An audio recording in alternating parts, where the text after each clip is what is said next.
नरेंद्र मोदी भी हमको साथ दिएगा, हमका आंध्र प्रदेश तो जरूर बढ़ेगा और डेवलप भी हो जाएगा।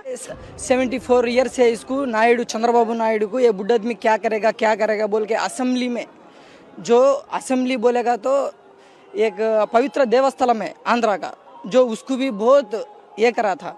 अभी देखो वो जो बुढ़ा आदमी 164 मार के दिखाया एनडीए कूटमी में, और 21 एमपी से 164 एमएलए से जो बुढ़ा आदमी क्या किया, अब वाईएसआर पार्टी को पूरा पता चला गया। कभी भी एक आदमी कम करके नहीं बताना। क्या है आंध्र प्रदेश का जो ये पुनर्जन्म है, अभी ये 5 साल में पूरा बर्बाद हो गया है।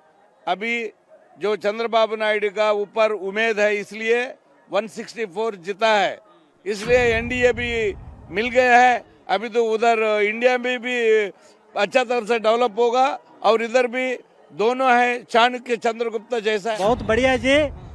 एक्चुअली पवन कल्याण जी के साथ में जब मिला, नरेंद्र मोदी के साथ में, बाबूजी के साथ में मिला, तभी जनता सब लोग एक साइड हो गया। ये बात सही है कि 24 के चुनाव में हिंदी हार्टलैंड में मोदी को जबरदस्त नुकसान हुआ। 400 पार का नारा और विपक्ष का संविधान खत्म हो जाएगा, आरक्षण खत्म हो जाएगा वाला फॉल्स नैरेटिव वोटर्स के दिल और दिमाग में डर पैदा कर गया। विरोधियों का फैलाया झूठ सीट में तब्दील हो गया। 10 साल में जो मोदी जी ने काम किया, मोदी जी अभी तीसरी बार 10 साल में जो काम किया मोदी जी ने, हमने देखा है कि इतने निर्णय उन्होंने लिए कि पिछले 50-60 सालों में निर्णय नहीं हुए थे, उतने निर्णय 10 साल में हुए। लेकिन क्या हुआ, इसके अंदर कुछ फॉल्स नैरेटिव सेट करने की वजह से ये कुछ जगह पर हमें नुकसान हुआ है। महाराष्ट्र में भी नुकसान हुआ है। संविधान बदलेंगे, ये होगा, रिजर्वेशन जाएगा, फलाना होगा, कुछ भी नहीं होने वाला था। लेकिन 400 पार वाला आंकड़ा जो है, उसके वजह से लोगों के दिमाग में एकदम ऐसी बात हो गई कि ये सब आगे जाके कुछ गड़बड़ होगी। लेकिन मोदी जी को देश की सेवा करने वाले हैं। मोदी जी ने अपना जीवन जो देश को समर्पित किया है, और 10 साल में एक भी छुट्टी नहीं लेने वाला प्रधानमंत्री कौन है? तो उनका नाम नरेंद्र मोदी जी है। मोदी के खिलाफ फॉल्स नैरेटिव अभी भी चल रहा है। इंडी अलायंस वाले ही चला रहे हैं। वायनाड से राहुल कुछ फैला रहे हैं, तो बिहार से तेजस्वी की पार्टी हर रोज एक नई स्क्रिप्ट घुमा रही है।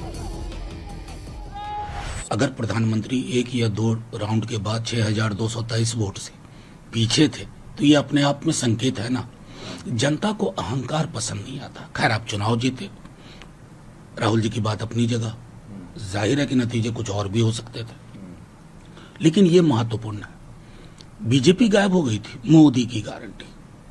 एनडीए अभी कितना सुखद लग रहा है, इतने वर्षों के बाद एनडीए सुन रहे हैं। यही है लोकतंत्र की सामूहिकता। ये किसी व्यक्ति के में केंद्रित हो जाती है ना, तो लोकतंत्र आहत होता है। तो ये जो कैंपेन है ना, इसको देखिए। और 400 पार का अहंकार, मैं सच कह रहा हूं कि अगर बहुत सारी जगहों पर चीजें उस रूप में ना हुई होती तो 240 का 140 भी नहीं पहुंचते। ये एक संदेश है कि भारतीय मतदाता को आप मूर्ख नहीं समझेंगे। उसके अंदर एक गजब रेजिलियंस है। दे फाइट बैक, और वो हुआ, और आपको ऐसी सरकार में तब्दील कर दिया कि आपको लाले पड़े हुए हैं। देखते रहिए। मंत्रिवर्ग सभ्युलतोटी गौरवनीय प्रधानमंत्री विरोधियों के तरह तरह के प्रपंच रचने के बावजूद नरेंद्र मोदी आगे ही बढ़ते जा रहे हैं। ओडिशा में बीजेपी को अपना पहला आदिवासी मुख्यमंत्री मिल चुका है। विपक्ष ने जो नैरेटिव बनाया कि आदिवासी मोदी को वोट नहीं देता, वो नैरेटिव भी 24 में फ्लॉप हो चुका है। आंध्र में बीजेपी, टीडीपी और जनसेना पार्टी की सरकार बन चुकी है। चंद्रबाबू नायडू शपथ ले चुके हैं, और तटीय राज्यों में बीजेपी की बढ़ती रीच की कहानी यहीं खत्म नहीं होती। 2019 में तमिलनाडु में 0 सीट और सिर्फ 3.7% वोट वाली बीजेपी 2024 में भले ही कोई सीट न जीत पाई हो, लेकिन वोट शेयर में 4 गुना इजाफा कर चुकी है। तमिलनाडु से करीब 11.25% वोट बटोर चुकी है। इसी तरह 2019 के चुनाव में केरल में 0 सीट और 13% वोट पाने वाली बीजेपी 2024 में एक सीट के साथ 16.68% वोट बटोर चुकी है, इतिहास बना चुकी है।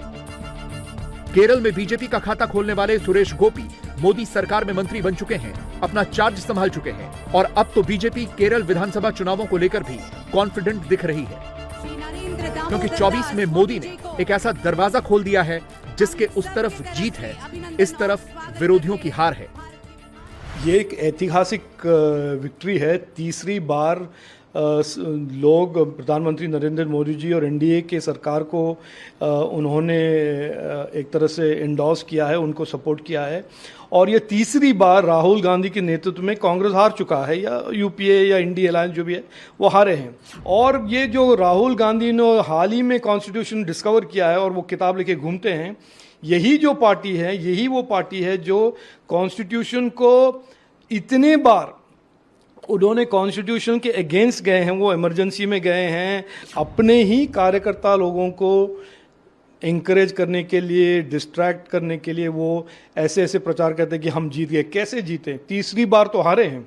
राहुल गांधी नेता थे, 2014 में हारे, 19 में नेता थे, हारे, 24 में नेता थे, हारे, 29 में नेता होंगे, हारेंगे, और उसके बाद भी नेता होंगे वही हारेंगे। तो राहुल गांधी का ये जो एक तरह से अप्रचार है, उनका मिस इन्फॉर्मेशन का कैंपेन है, हमने इलेक्शन के 3 महीने में देखा, अब इलेक्शन के बाद में भी देखने को मिल रहा है, और वो हम देखते रहेंगे और लोग उनको रिजेक्ट करते रहेंगे। केरल के ही जनता ने हमारे सुरेश गोपी जी को मेंबर ऑफ पार्लियामेंट बनाकर भेजा है।